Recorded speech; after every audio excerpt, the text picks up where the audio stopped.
Le verset 34 de Surat An-Nisa, qui permet à un homme de frapper sa femme en cas de désobéissance obstinée, a été largement déformé par les opposants à l'islam, et même par certains hommes musulmans. Il est souvent traduit à tort par battre. En fait, le frapper dans ce verset est un geste symbolique destiné à être un dernier recours, avant le divorce, pour les maris dont les femmes refusent de céder, de violer les termes de leur contrat de mariage.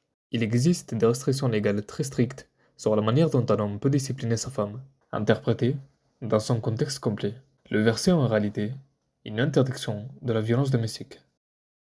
Il n'est pas permis dans l'islam à un homme de nuire délibérément à sa femme, physiquement ou émotionnellement. أسكنوهن من حيث سكنتم من وجدكم ولا تضاروهن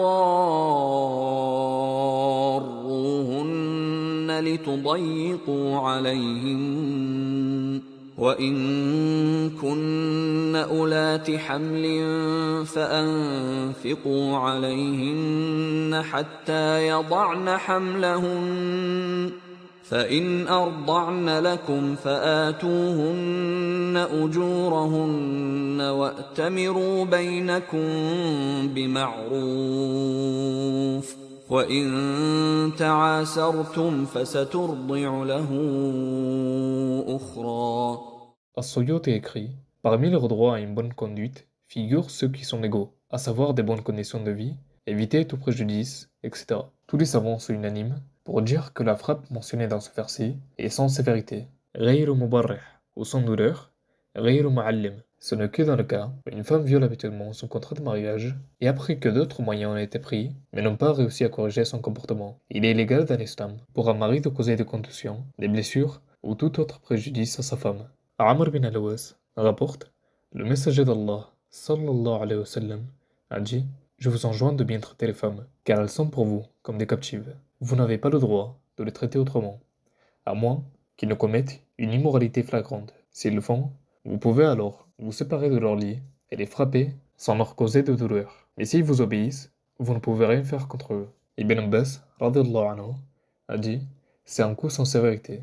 On disait: Qu'est-ce qu'un coup sans sévérité? Ibn Abbas a dit: C'est avec un siwak ou quelque chose de similaire. Ar-Razi écrit: Il devrait s'agir d'un coup avec un mouchoir plié ou avec sa paume, et il ne devrait pas la frapper avec des fouets ou des matraques. Ibn Ajiba écrit: Si d'autres mesures n'apportent aucun bénéfice, alors frappez-les sans causer de douleur ni de honte. Al-Qurtubi écrit: La frappe dans ce verset est une frappe de discipline sans sévérité, qui ne peut pas briser les os ni déshonorer avec des blessures, comme s'il s'agissait d'un premier crispé, et ainsi de suite. En effet, le but est la rectification du comportement et rien d'autre. Az-Zamakshari écrit: Les érudits ont dit que ce devait être une frappe sans sévérité. Il ne doit pas provoquer des blessures, ni briser les os, et il doit éviter le visage. Ibn Kathir écrit: Hassan al-Basri a dit: Cela signifie une frappe sans laisser de traces. Les juristes ont dit: Il ne peut pas briser les membres, ni provoquer une marque d'aucune sorte. Pour résumer toutes les restrictions imposées aux frappes par les savants, c'est avec un objet léger,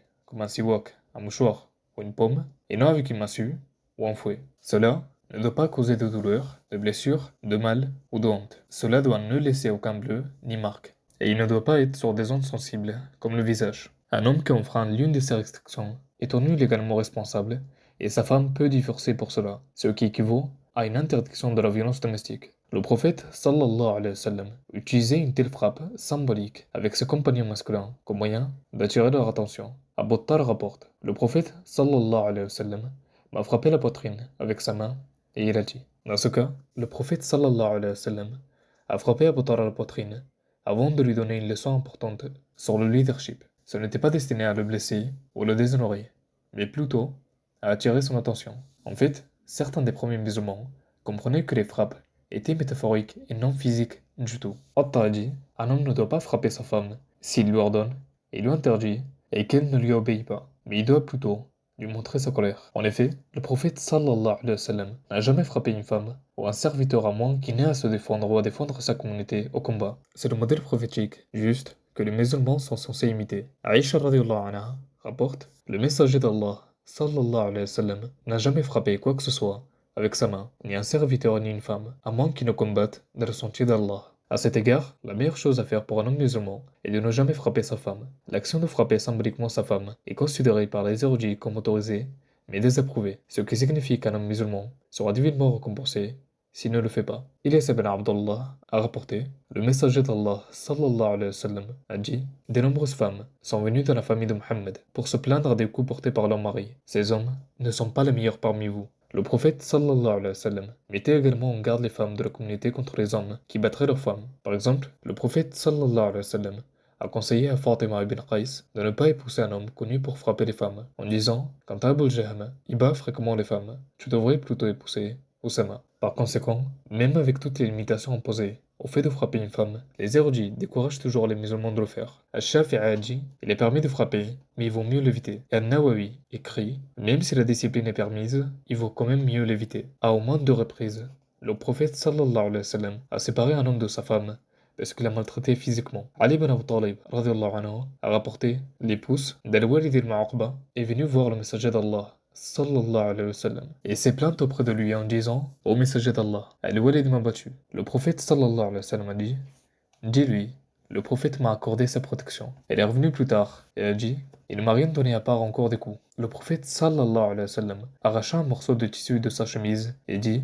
dis-lui, en vérité, le messager d'Allah m'a accordé sa protection. Elle est revenue plus tard et a dit, il ne m'a rien donné à part encore des coups. Le prophète sallallahu alayhi wa sallam leva les mains et dit, ô Allah, tu dois traiter avec Al-Walid, car il a péché contre moi 2 fois. Yahya ibn Sa'id, Habiba bin Sahl, était l'épouse de Thabit ibn Qais, et elle était la voisine du messager d'Allah sallallahu alayhi wa sallam. Thabit l'avait frappée. Alors, elle est apparue à la porte du prophète sallallahu alayhi wa sallam et elle dit, Thabit et moi ne pouvons plus nous marier. Le prophète sallallahu alayhi wa sallam dit à Thabit, prends ce qu'elle te doit et laisse-la suivre son chemin. Ainsi, les juristes classiques défendaient le droit d'une femme de demander le divorce si son mari lui faisait du mal, soit physiquement en la frappant, soit émotionnellement, en l'insultant ou en la négligeant. Khalil al-Jundi écrit, elle pourrait se séparer en raison d'un préjudice causé. Et Al-Dardir écrit, la femme peut être séparée de son mari en raison d'un préjudice qui n'est pas légalement permis, comme par exemple l'abandonner sans nécessité légale, ou la frapper de la même manière, ou la maudire elle ou ses parents.